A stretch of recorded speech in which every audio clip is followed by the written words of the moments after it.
दोस्तों, भगवान श्री राम का मंदिर अयोध्या में बनकर तैयार हो चुका है, लेकिन अभी कुछ ऐसी चमत्कारिक घटना सामने आ रही है जिसे देखकर हर कोई हैरान है।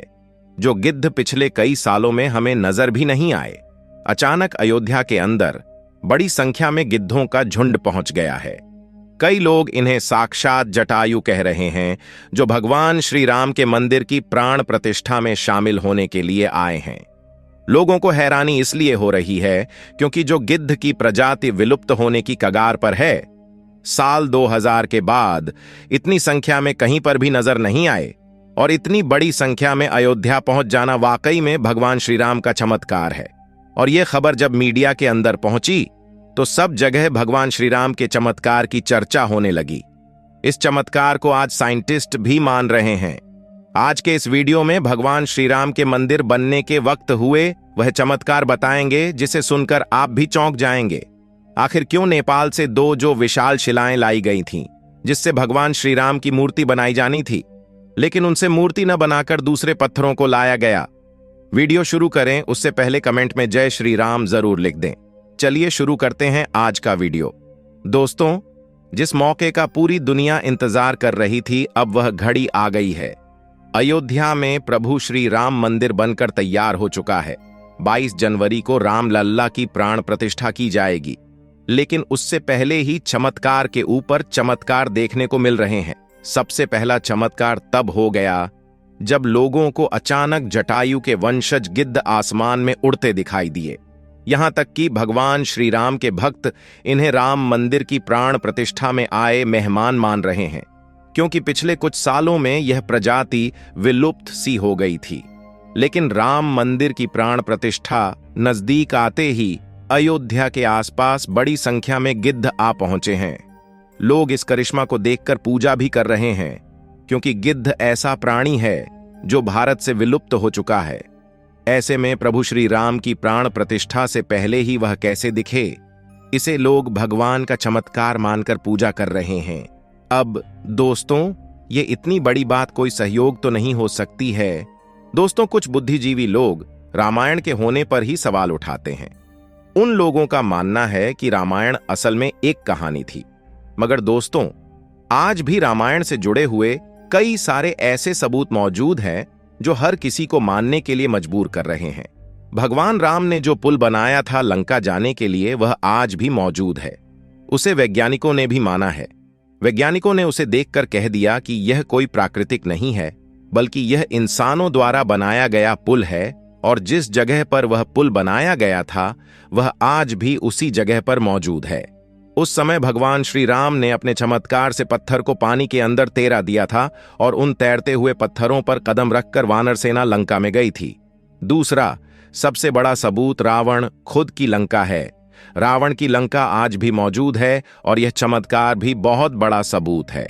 जटायु गिद्ध प्रजाति से ताल्लुक रखते थे, वहीं जटायु भगवान श्री राम के परम भक्त थे। दोस्तों, जटायु और भगवान श्री राम के बारे में रामायण में भी कई बार हमें जिक्र मिलता है। त्रेता युग में जब भगवान श्री राम को अपने पिता द्वारा वनवास का आदेश मिला था, तब पंचवटी में भगवान श्री राम की पक्षीराज जटायु से मुलाकात हुई थी। पक्षीराज जटायु माता सीता को अपनी पुत्री के समान मानते थे। दरअसल जब रावण माता सीता को हरण करके ले जा रहा था, तब जटायु ने ही लंकापति रावण को सीता माता की रक्षा के लिए युद्ध किया था। वही जटायु जिन्होंने अपने पंखों से रावण को बहुत चोट पहुंचाई थी। रावण के शरीर को जटायु ने लहूलुहान कर दिया था।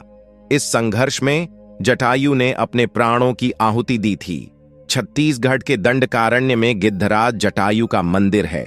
यह वह स्थान है जब सीता का अपहरण कर रावण पुष्पक विमान से लंका जा रहा था, तो सबसे पहले जटायु ने ही रावण को रोका था।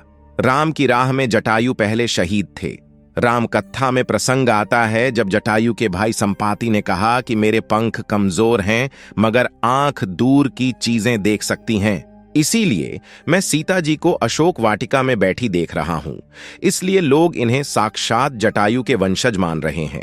दोस्तों, अयोध्या नगरी के अंदर ही भगवान श्री राम का जन्म हुआ था, जिसका जिक्र वाल्मीकि की रामायण में भी है। सालों तक चले राम राज्य के बाद जब श्री राम ने जल समाधि ले ली, तो अयोध्या नगरी सूनी हो गई। पौराणिक मान्यताओं के अनुसार उज्जैनी के राजा विक्रमादित्य जब यहाँ आखेट करने आए तो उन्हें उजाड़ भूमि पर कुछ चमत्कार दिखाई देने लगे। खोज की तो पता चला कि यह श्रीराम की जन्मभूमि है। इसके बाद उन्होंने यहाँ श्रीराम के भव्य मंदिर का निर्माण कराया, जिसमें काले रंग की कसौटी पत्थर वाले चौताल स्तंभ थे। समय समय पर यहाँ राजाओं ने मंदिर की देखभाल की, लेकिन 14वीं शताब्दी में जब भारत में मुगलों का शासन हुआ तो श्रीराम जन्मभूमि को नष्ट कर वहां बाबरी मस्जिद बना दी गई। 1525 में राम जन्मभूमि मंदिर को बाबर के सेनापति मीर बांकी ने ध्वस्त करवाया था। बाबरी मस्जिद की 3 गुंबद थी, जिसके बाहरी हिस्से में एक चबूतरे में श्रीराम के बाल स्वरूप की पूजा होती थी। इसे राम चबूतरा कहते थे।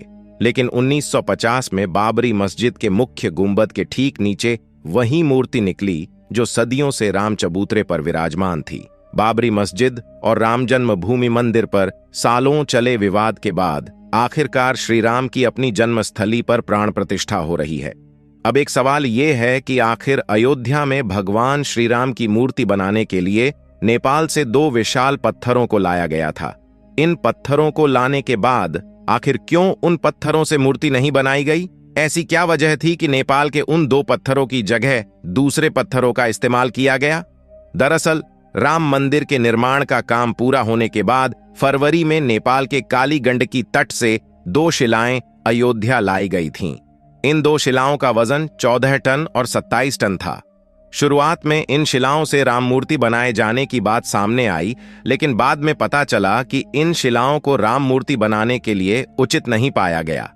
भारतीय मीडिया में छपी कुछ खबरों के मुताबिक इन पत्थरों से मूर्ति नहीं बनाए जाने की एक वजह राम मंदिर से जुड़े संतों की ओर से जताई गई आपत्ति थी। खबरों के मुताबिक कुछ संतों का मानना था कि इन पत्थरों को मूर्ति निर्माण में इस्तेमाल नहीं कर सकते, क्योंकि कालिंदी की चट्टानों को तोड़ा नहीं जाना चाहिए, क्योंकि वे शालिग्राम के बराबर हैं। हालांकि अयोध्या पहुंचे नेपाली प्रतिनिधियों के मुताबिक इन शिलाओं की तकनीकी जांच के बाद मूर्तिकारों ने कहा कि ऐसी शिला से मूर्ति तराशना संभव नहीं है। इसके बाद दूसरे पत्थरों से मूर्तियां बनाई गईं। नेपाली प्रतिनिधियों के मुताबिक 27 टन वजनी शिला पर मूर्ति तराशने की कोशिश की गई थी, क्योंकि 74 टन वजनी शिला को शालिग्राम माना गया। लेकिन 27 टन वाली शिला भी उपयुक्त न पाए जाने के बाद दोनों शिलाओं को राम मंदिर निर्माण स्थल के पास रखा गया है। भारतीय मीडिया के मुताबिक राम मंदिर के गर्भगृह में रखने के लिए देश की अलग अलग जगहों से लाए गए पत्थरों से 3 मूर्तियां बनाई गई हैं। इनमें से सबसे अच्छी मूर्ति का चयन कर उसे गर्भगृह में स्थापित किया जाएगा। दोस्तों, अयोध्या में दुनिया का सबसे बड़ा विशाल मंदिर बन रहा है। लोग बेसब्री से इंतजार कर रहे हैं राम मंदिर के लिए। कुल 67 एकड़ जमीन है, जिसे 2 एकड़ में मंदिर बन रहा है। पहले मंदिर के मुख्य शिखर की ऊंचाई 128 फीट थी, अब यह 161 फीट होगी। 3 की जगह 5 गुंबद और एक मुख्य शिखर होगा। वैसे तो साल 2020 में ही काम शुरू कर दिया गया था। प्रधानमंत्री नरेंद्र मोदी ने 5 अगस्त 2020 को अयोध्या में राम मंदिर की आधारशिला रखी थी। साल 1994 में बाबरी मस्जिद को ढहा दिया गया था, जिसके बाद हिंदू पक्ष और मुस्लिम पक्ष के बीच इलाहाबाद हाईकोर्ट से लेकर सुप्रीम कोर्ट तक लंबी कानूनी लड़ाई चली। इसके बाद नवंबर 2019 में ऐतिहासिक फैसला सुनाया और आदेश दिया कि अयोध्या में विवादित जमीन पर मंदिर बनाया जाए। इस फैसले में यह भी शामिल था कि केंद्र सरकार मस्जिद के निर्माण के लिए सुन्नी वक्फ बोर्ड की 5 एकड़ वैकल्पिक जमीन उपलब्ध कराए। अब दोस्तों, आप इसे लेकर क्या सोचते हैं? कमेंट के माध्यम से जरूर बताएं। धन्यवाद।